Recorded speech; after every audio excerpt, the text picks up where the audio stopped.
This is Advisor 3.0, a show designed to help you as a financial advisor elevate your professional practice, transform your clients' lives, and take your business to the next level.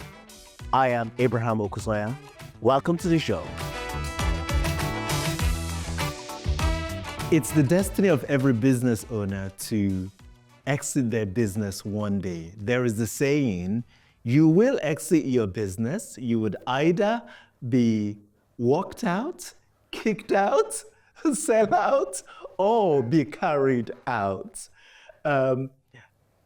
Perhaps the ideal scenario will be to sell the business. And there is a lot of content today out there for financial planners who are thinking about exiting their business one day. My guest today is been there, done that, got the t-shirt. Jon Slater is an ex-financial planner and director of a financial planning business, which he exited, depending on how you look at it, a year ago or 3 years ago. Jon, welcome to the show. Thank you, Abraham. Thank you. Jon, so for the purpose of our audience who may not know who you are, tell us a little bit about your journey in financial services. I'll start at the end and then we'll go back to the beginning. So starting at the end, we, myself and my 4 co-directors built a financial planning firm, Manse Capital, which we sold, as you say, 3 years ago. We finally left the building a year ago. But the journey up to there was a long one. I'm old.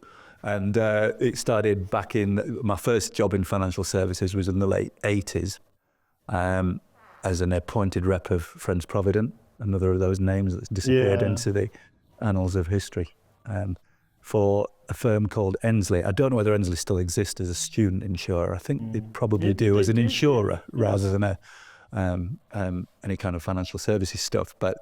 And it was selling life insurance to students effectively.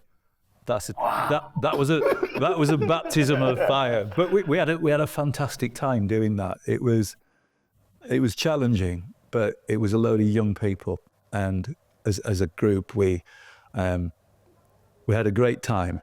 And the threads of the people we met at that company eventually morphed into Manse Capital.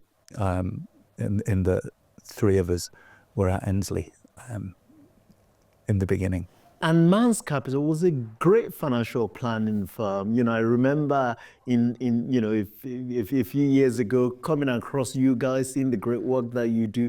Talk a little bit, reminiscence a little bit about the business. Give us a sense of where the business was. So we'd known each other, or some of us had known each other through our start in the late 80s, early 90s. And it was 2000, pretty much the year 2000, when we all came back together. And we, at that time, were commission-based. We didn't do any cash flow forecasting. We were very much sort of traditional IFA. This is the way it's been done since the year dot. And the nearest we got to a platform is we did a lot of business with Scandia Life at the time. But it was way removed from what it became in the end. I remember our first introduction to cash flow forecasting was Synaptic Systems.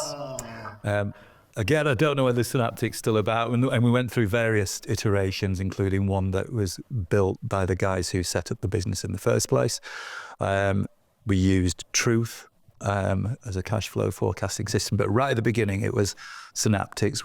We used First Software, so we went from effectively being a bunch of life insurance salespeople who'd come through the sort of done the hard yards doing that job, to think, right, where do we go from here? And getting a back office system for the first time, looking at cash flow forecasting for the first time, led us in sort of later on in 2000 to going, okay, we need to change this sort of commission model either is going to be bust or or it already is. We had 2 or 3 years where we did the job that we did beforehand with a sort of rebadging it as a fee-based financial planning process. We developed a sort of 10-stage process that we would all work through, and so that the few staff that we had at the time would know where they fit into the process. The product was really the goal rather than the plan being the goal. And then in 2002, 2003, which I think was pretty early in the context. wasn't 10 years later. So in 2002-03, after going through a real dip in income over that time, because you do initially, or you can do, we were introduced to a genuine platform. We were one of the first adopters of Transact, and we deliberately got in touch with, fell over, whatever it might be, Dimensional. Right. And our lives changed at that point. We had an investment philosophy we could absolutely hang our hats on. We had a platform that we trusted and did all the things we wanted it to do. And we used the cash flow and the financial planning process as part of as the real core of what we did, with the investment bit being, it's brilliant, it'll do a job, but not the reason for our being. As in, it's not about what fund we pick, what stock we pick, whether we're going to jump out of China into South American equities, and whether you're going to increase your bond exposure from this to that. All that stuff became just a regimented system that a lot of firms have now got on board with. But at the time, I can remember it being quite revolutionary and thinking, whoa, this is a bit of a departure. Yes, and today it's now, table stakes amongst the good and the great of the industry, of the profession. The evidence-based investment philosophy, the use of platform, obviously, the use of technology in terms of cash flow planning and all that stuff. So tell us where you were in 2021 as a firm. Give us a sense of the size of the firm at that point when you started thinking about. Yeah, so the embryo of the business at the beginning of 2000, we had a couple of staff. When we'd all joined in, we had 5 staff, and we had 25 staff and 5 of us at the peak before we decided to sell the business. And we had what was a really good financial planning business. We were all of a similar age, all either approaching 60. Actually, Nick might disagree with that. He's a bit younger, but we were all around the 60 mark. And the choice really at that point, we'd sort of grown from being a sort of very small IFA to not even medium size. But the next step was either, look, we get out of this and we sell it, or we need to find a massive injection of capital to do something much bigger. And our appetite for the risk involved in that, and where we were in our lives, I guess, we went down the decision to sell the business. How much was, I hear this a lot, the regulatory pressure and changes, constant changes to regulation? How much did that play into your thinking about decision to sell the firm? Not massively, to be honest. We had a really good guy in charge of that within the business, and so we were kind of kept a little bit away from the regulatory burden. Obviously, we were aware of the regulatory burden, but when someone else is looking after it for you and looking after it well within the business, it wasn't a major issue for us. Okay, so there are 4 of you, directors and owners, 5 of you, directors and owners of the business. Yeah. How did you come into a decision to sell? Was there anyone who was thinking about maybe staying and carrying on? Yeah, I think it was a consensus. We'd made decisions over the previous few years through to 2021, to use your day, Abraham. We'd made a decision that there was going to come a point where we needed to make the big decision, and if we got a sort of an overall majority in making that decision. Right.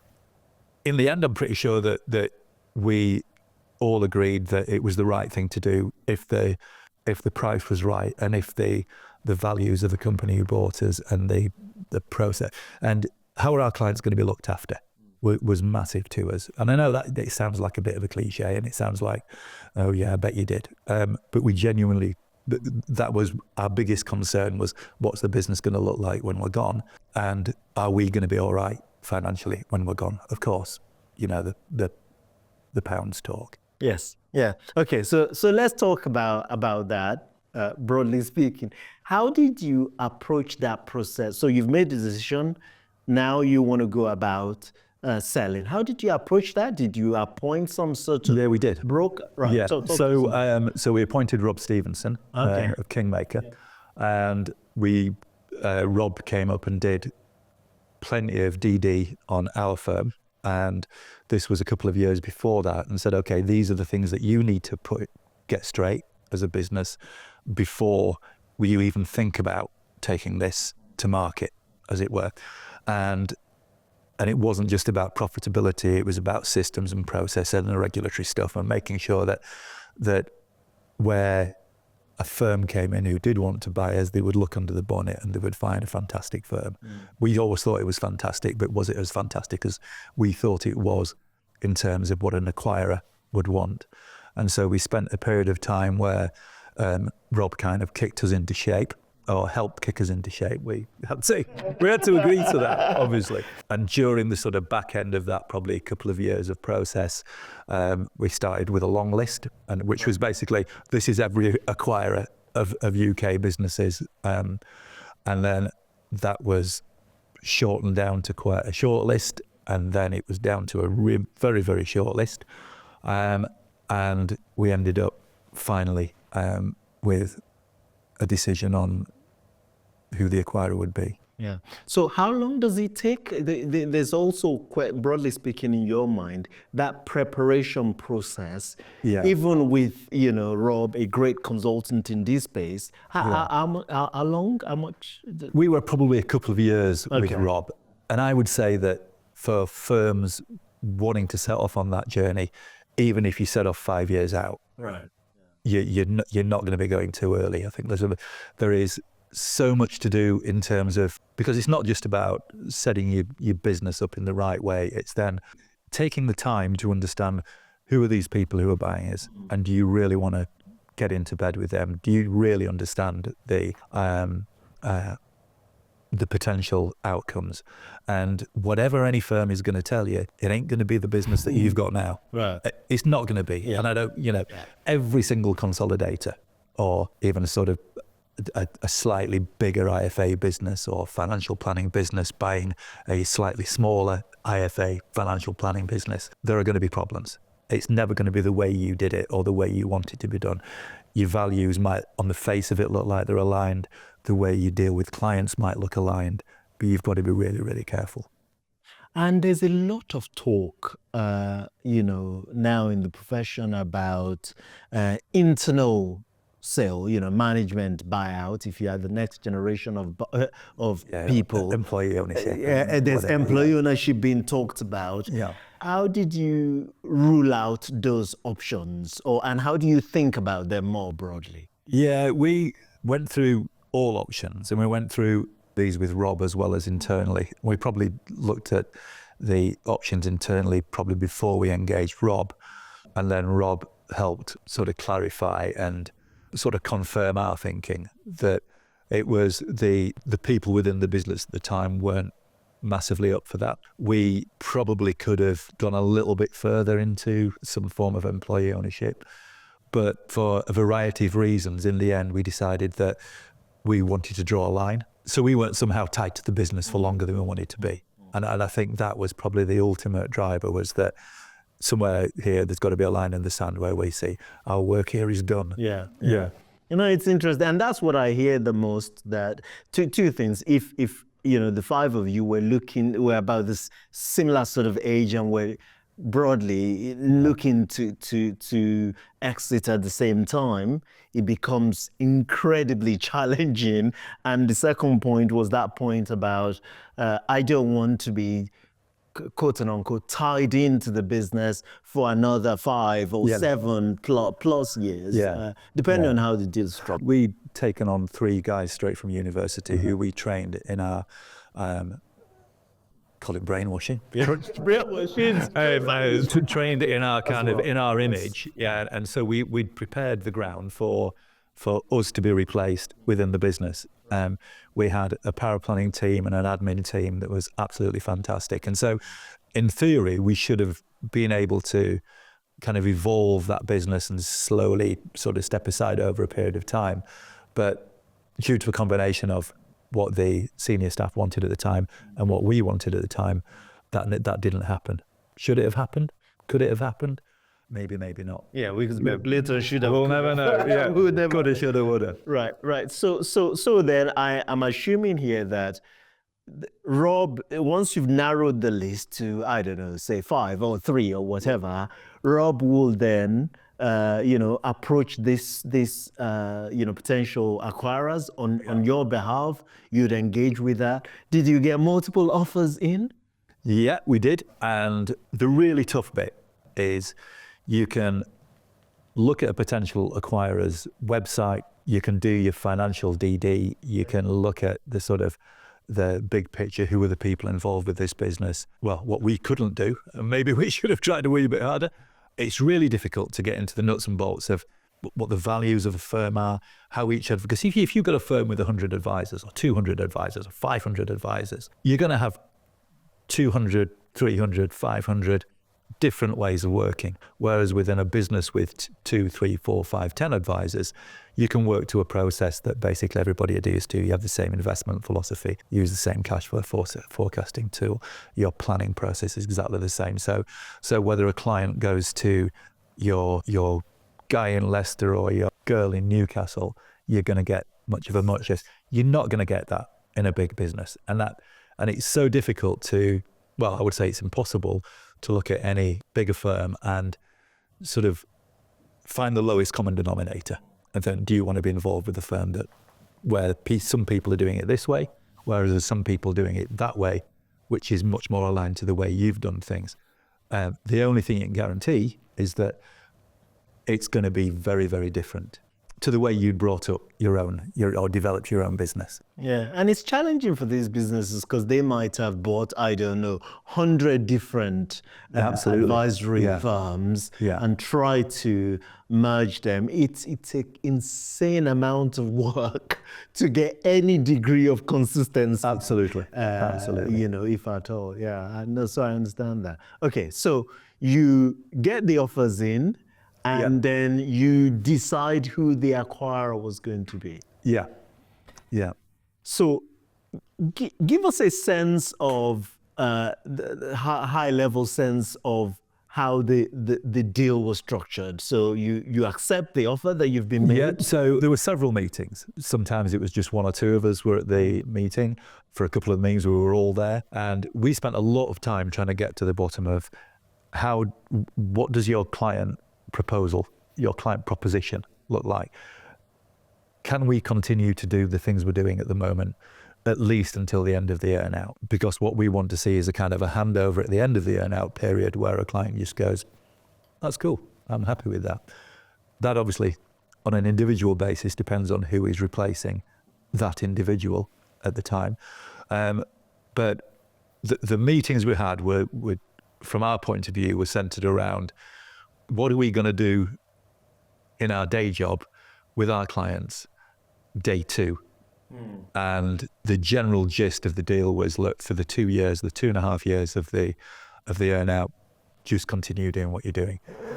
As long as you bring the money in, we'll look after everything else. And obviously at that point, you're not looking after the running of the business anymore. There's other people doing that for you, which in theory is great. But when you're an absolute control freak, which we all were, losing that control. Yeah. I would say the biggest challenge of the whole process is a loss of control and a loss of being able to say, okay, now we're going to do this as a business.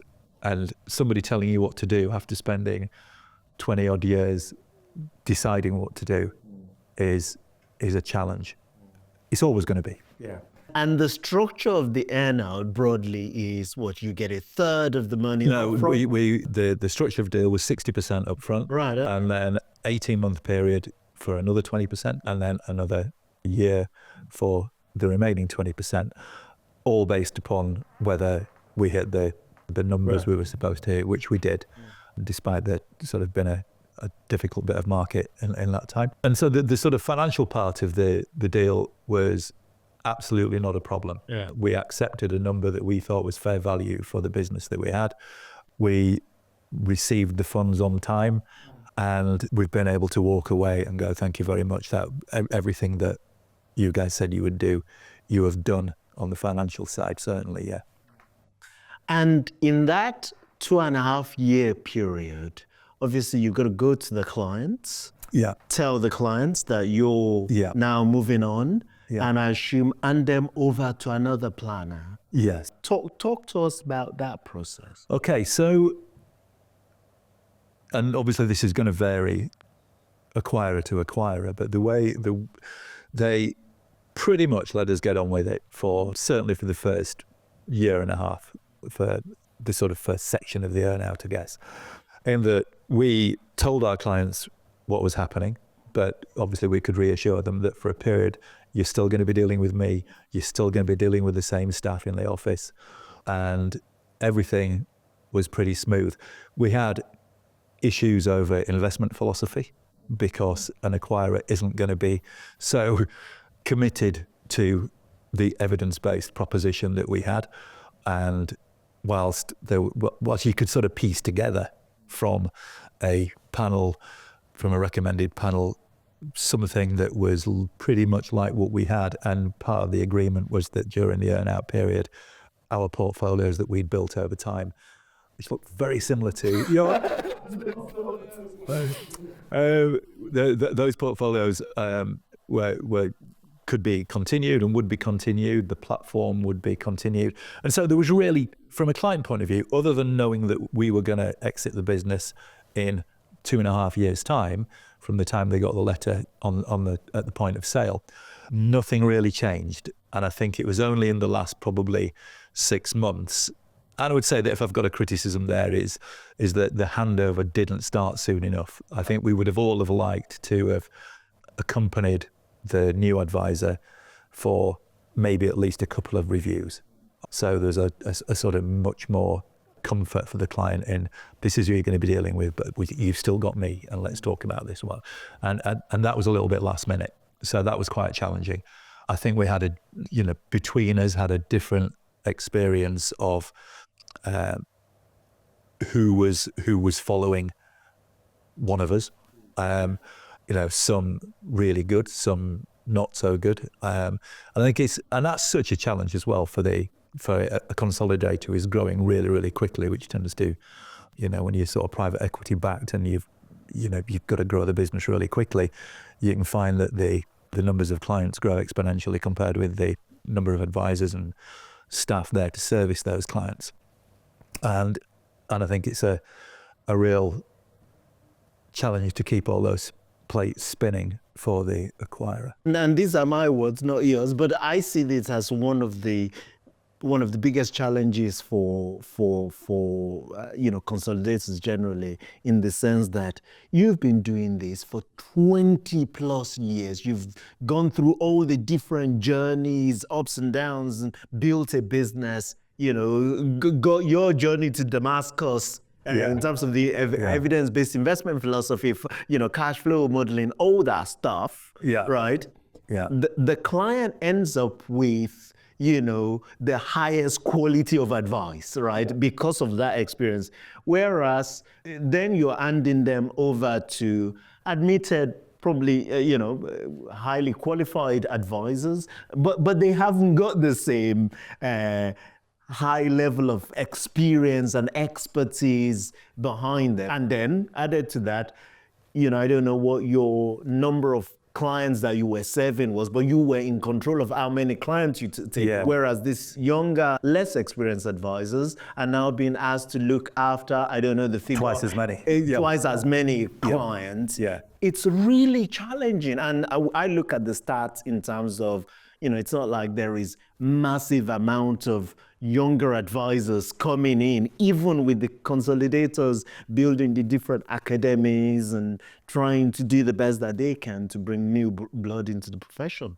Absolutely. I think it's impossible. And another thing that you probably didn't mention is that because we're all of an age, we've probably dealt with most of our clients. We didn't. Yeah. We weren't bringing a load of new clients in because we didn't want to or need to, and so our relationships were 20, 25-year-old. Yes, those clients were receiving a massively high standard of care because the amount of clients we were dealing with was very manageable, and we could put time into those clients.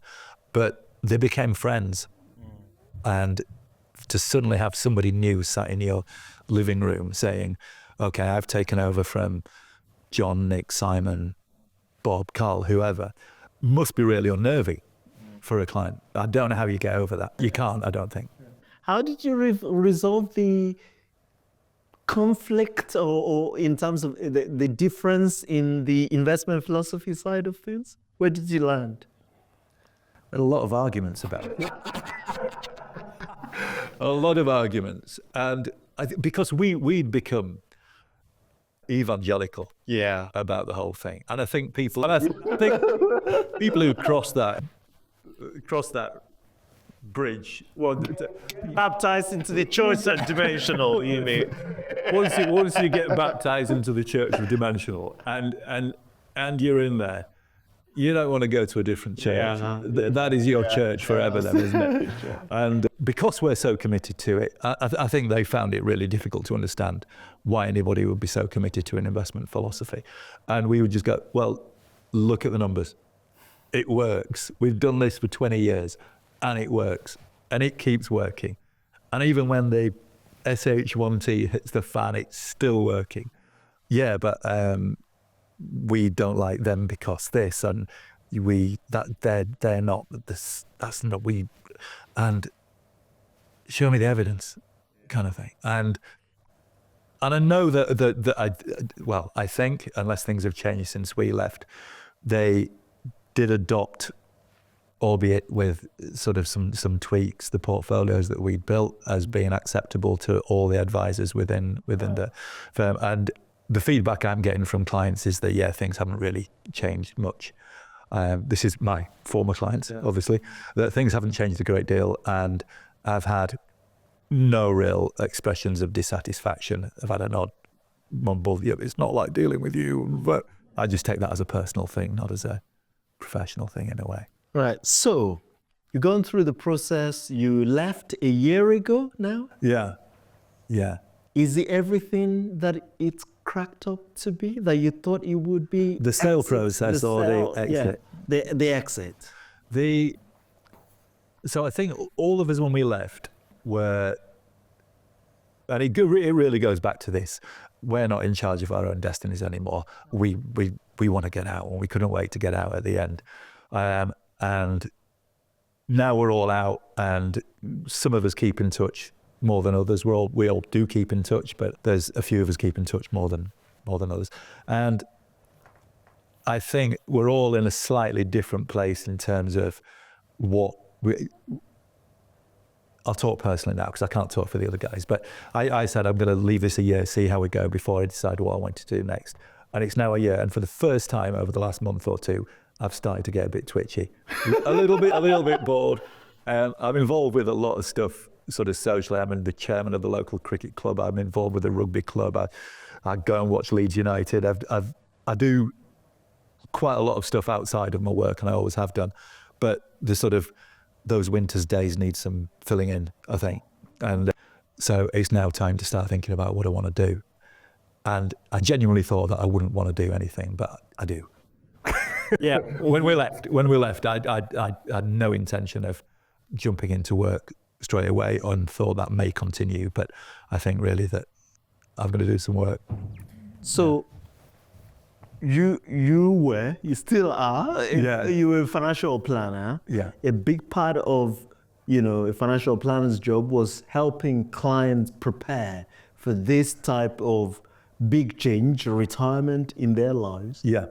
Do you think you were prepared? I don't mean financially. No, I remember a conference, probably either one of your conferences or a home conference a few years ago, and Mitch Anthony was talking. Yeah.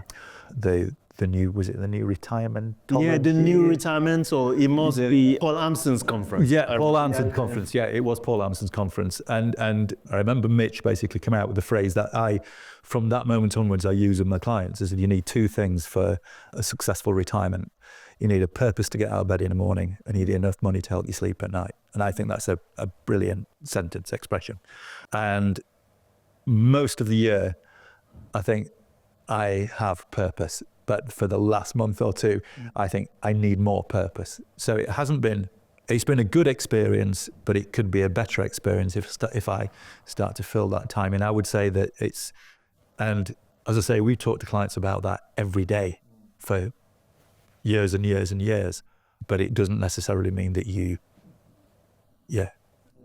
physician, heal thyself. I mean, like, I've tried to play this in my mind. I'm 42.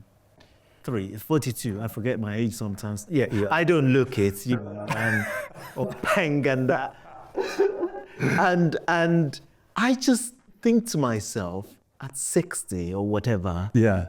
And I say, okay, I'm not doing this anymore. I leave the business. Yeah. I cannot imagine what you would do for what might be another 30 odd years. I mean, maybe longer. I'm not going anywhere until 99. Yes. Yeah. So it's a huge thing to try to figure out. It's a massive thing. It's a massive thing. And again, it verges on the impossible, because you don't know until you're in that situation exactly what it does feel like. You can imagine what it feels like. And certainly for me, the summer months are just packed with the cricket club stuff, and you can get out. I live in the Yorkshire Dales, so I live in a really, really nice area to get outside and do things. And then obviously as well as time moves on, you start to think, well, what am I here for? What is my purpose here? And speaking amongst the guys, I think we've all got this little hankering now to think, don't know what it's going to be, but we're going to do something. I'm not saying all of us, but just some of us.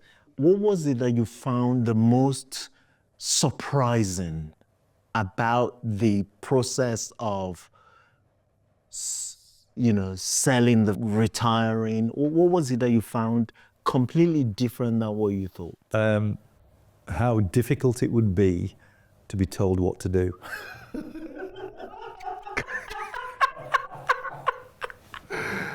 And it's really difficult. It's really difficult because you just, we would have a board meeting about, we might be doing something with the portfolios, or we might be looking at some different planning software or back office, and we'd shout at each other and we'd have an argument. And at the end of the process, we go, so this is what we're going to do, and there's no arguing or shouting. You've got to just suck it up and deal with it. And I think we all found that incredibly difficult. Some of us found it more difficult than others, but when your habit is, we'll decide what we're going to do, then do it and implement it. And obviously as well, the bigger the firm, everything takes. If a decision is made, it might be made in January, but it won't be implemented till a year in August, the kind of thing. Whereas we were very nimble and we could change things as we wanted to change it. So the loss of control, the being told what to do, maybe that shouldn't have been a surprise. Maybe we should have known. But I don't think anybody who's run, managed, owned their own business can quite get their heads around how difficult that is until somebody's telling you what to do. If you were going to advise any financial planner, firm owner right now, thinking about, selling someday, soon, what would you say to them? If you're even thinking about it, start your planning tomorrow, today. Don't rush it. Have good people around you, not just within your own business, but advising you. Employ gut feeling. If it feels right, sort of tastes right, probably is going to be right. If it doesn't, then it probably isn't. Don't focus on the number. Focus on what your life is going to look like during the period up until the final sale, and then what your client's life is going to look like after that point. There may be some firms who could comfortably just walk away and go, that is me done, and I'm not bothered about what my clients will. That they've got a right to choose who they deal with, and they don't need to stick with the firm that's bought my firm in the long term. But I think that most advisors will not be of that ilk and will care about what goes on long term. So I think plan, do lots of listening, employ good people, and don't dive headlong into anything. I don't think we did. I think we were pretty good in the DD that we did. And you've also got to take with a pinch of salt, I think, a lot of things that you might be told about what life is going to look like, because it just might not look like that. Yeah. Fascinating stuff. Jon Slater, thank you very much for making the time. Thank you for your wisdom. Thank you for sharing the journey. It's a pleasure. It's been fascinating listening and learning from the journey you've been on. That's a wrap on today's show.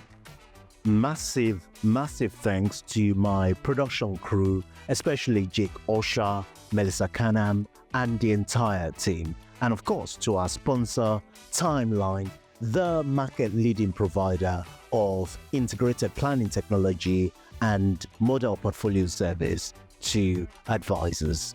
I do hope you've enjoyed today's show. Head over to Apple Podcast and give us your review there. Until next time, goodbye.